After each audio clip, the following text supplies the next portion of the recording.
Well, gang, how's things? Well, it's Sunday morning and I've got a bit of time to myself. So I have the book out here and with numbers and numbers and numbers on it. And I also have the laptop open here as well. And I'm doing loads of kind of bits of admin. We have been crazy busy recently. Yeah, so we've been absolutely crazy out the door. We've been doing loads of commercial stuff. And I suppose it's all paying off for the work that we did years ago. You know, we did loads of canvassing of all these commercial places, and year on year we're getting them, because once you're into a lot of these factories and stuff like that, there's such a emphasis put on health and safety and you being on the system. So we've been flat out, even doing a couple of Saturdays. I've still kept my midweek day off with the kids because it's my best day of the week. So we've just been absolutely flat out the door, busy, which is definitely a good thing. I suppose our work is to a certain degree seasonal, that if the weather gets too bad that we can't do it. Like, we have a really good mix of commercial stuff and domestic regular stuff, that we're never without work, but at the same time things do get slightly quieter or slightly busier. We've been having loads and loads of calls to the phone, anything from 5, 10, 15, 20 phone calls a day, again, which is a good thing. But don't know if you saw my last video, but it was talking about kind of hardening yourself a little bit, that if people ring, you don't have to call to them. And that's really kind of a part B for this video, because we've had loads of calls from people and you can just tell that they're trouble from the get-go. And I suppose this year we're not doing services like floors and things like that where you could have trouble. You know, there are certain services that you can provide, but they're just so much trouble, you kind of ask yourself, is it even worth providing those services? So what we do now is we do a lot of roof spraying as well. That's one of the services that we have kept on going. But these days I nearly try and sell ourselves out of the job. I tell them in written form, so whether it's on paper or an email, I tell them what the job doesn't do. So it's not going to do this for your roof, it's not going to do that for your roof, but what it does do is it does this, just so there's no ambiguity whatsoever from the get-go. But like, checking the phone there, there's been loads and loads of calls from people, and some of them are lovely and they will remind us and say, I rang a few weeks ago, just wondering, am I still on the list? And that's completely cool. But then people that you've never called to before ringing, complaining, giving out and being a bit nasty is a big massive X. So these days I suppose it's a great position to be in, but you can save yourself so much hassle just by trying to filter the customers that call. So if they're really, really picky, you can still go and do the job, but maybe add a little bit more money onto the job. Maybe add a third or half again of what you would normally charge onto those customers, because you know it's going to take the time. And that's actually quite interesting. We've done that recently with our commercial work and it's paid off. We've added another quarter to a third for what we might usually do. And when we've arrived at the job, there's been other tradesmen that we can't go inside until they're done. We've been told to call back later because they're just waiting for one other snag to be done first before we can call. And if you cut yourself right down to the wire, there's no fun in that. You're frustrated, you're thinking, oh, I could be out doing these other jobs, it doesn't pay me to, and all this sort of thing going on in your head. Whereas now we can just relax and go, well, there's other customers that we can call to in this time, but you know, I'm getting really well paid for this job. I put an extra cut on top for hassle, and this is what we're getting paid for. So in effect, we're getting paid for being turned away and told to come back in a few hours time. Actually this week it resulted in going back of an even time a couple of times, but again, I didn't mind because we're getting paid really well for it. So kind of, I didn't mind that whatsoever. So, and you can vet customers that come in, I suppose, by their attitude, how picky they are, how price sensitive they are. That's a really good one. Like, I got a text from a woman the other day and it was, what's your best price?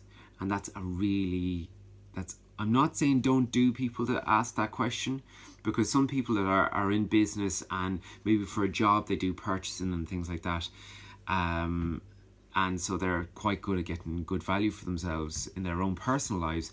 But at the same time, just be wary of those people, because not only do they want that, like they can be picky when you do get there. Like we had a customer who said to another customer, the guys came and did a really, really good job on my windows, frames, windows, the whole thing, but it only took them an hour. And so they earned that much money in an hour.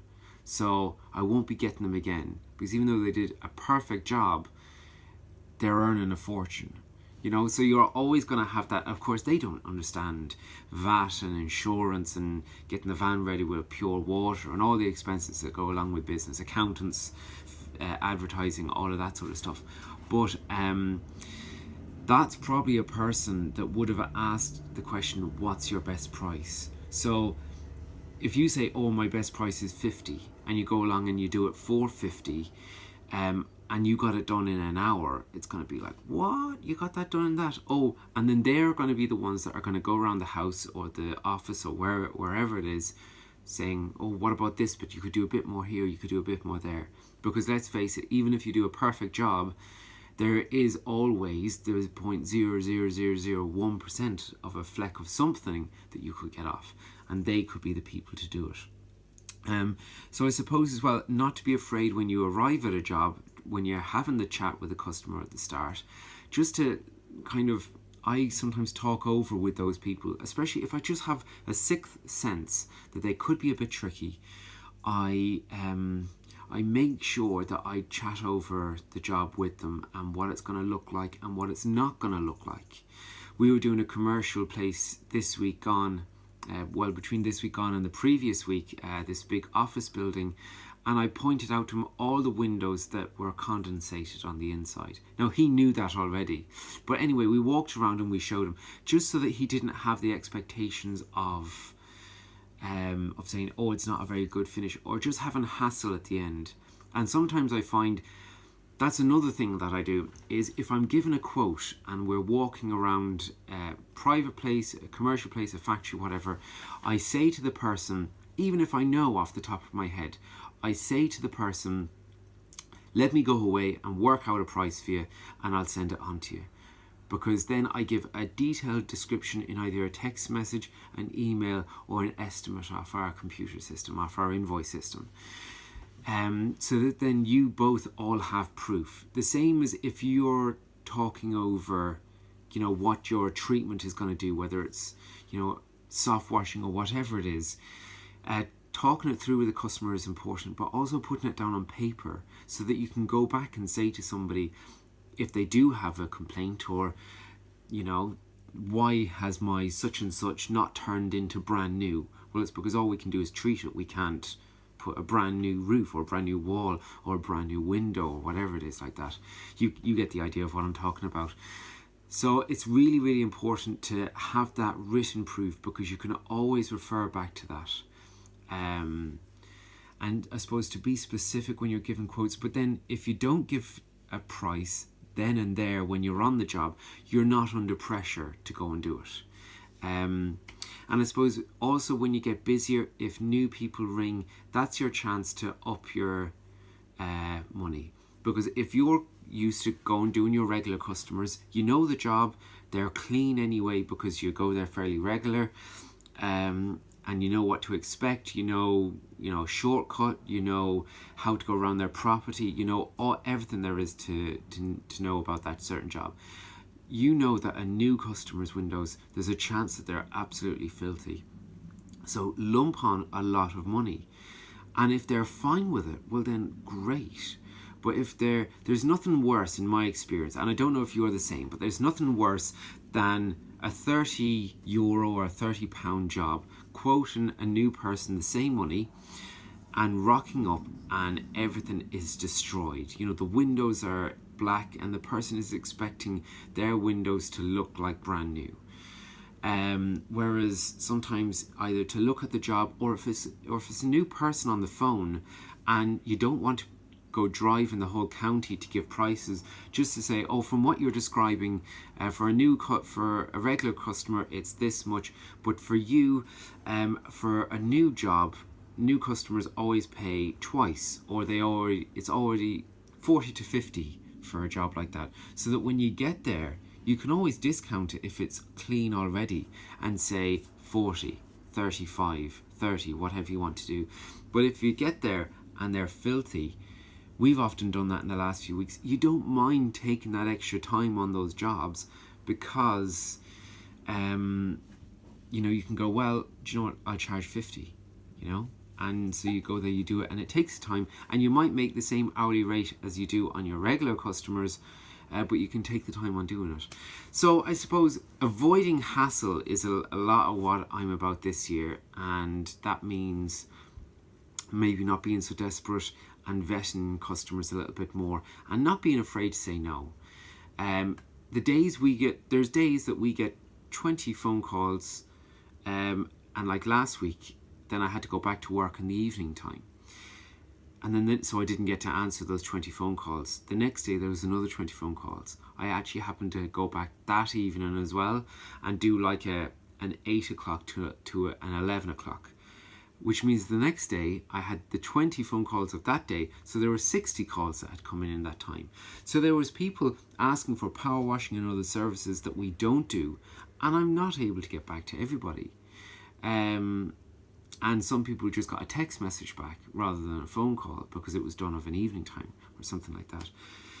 So you don't have to call to everyone, or you don't have to give everybody an answer. Now, I know some of you might think, no, it's bad business not to give everyone an answer. You should ring everybody back. But I'm sorry, but I'm in the business of being profitable and being good at what I do. And I'm not going to do that at the price of trying to please everyone in the entire world. Because without being cocky, we are really good on Facebook, and the amount of contacts we get off of Facebook are absolutely massive in a week. But that doesn't mean that we have to do everyone's work, or it doesn't mean that we're suited to everybody. We only go there if we get our rate, and if people don't like it, well, then they don't like it. They can get somebody who's a third cheaper than us, to a half cheaper sometimes, but they're not going to do a very good job. They're not going to do the frames. They won't be insured. They won't be VAT registered. Not that that means much, but sometimes a customer can put it through their business. And they're not going to have that guarantee that if something goes wrong, that we're going to be there to fix it. So that's my rant. I am going to get back on with organising the week. Monday, before we chance going near any new customers, any big jobs, any new jobs, Monday for us always is about getting our most important regulars done. So there's a whole load of big houses that we're going to do tomorrow morning and knock those out of the park. 3 of us will be out tomorrow. So it's about getting all those good regular customers done and banked, so that in 4 weeks, 6 weeks and 8 weeks, those customers are ready to call again, because they're our bread and butter. So we're going to get those done. So guys, I'm going to crack on. I can hear my pump outside pumping water into the van, and that is that. Thanks for watching the video.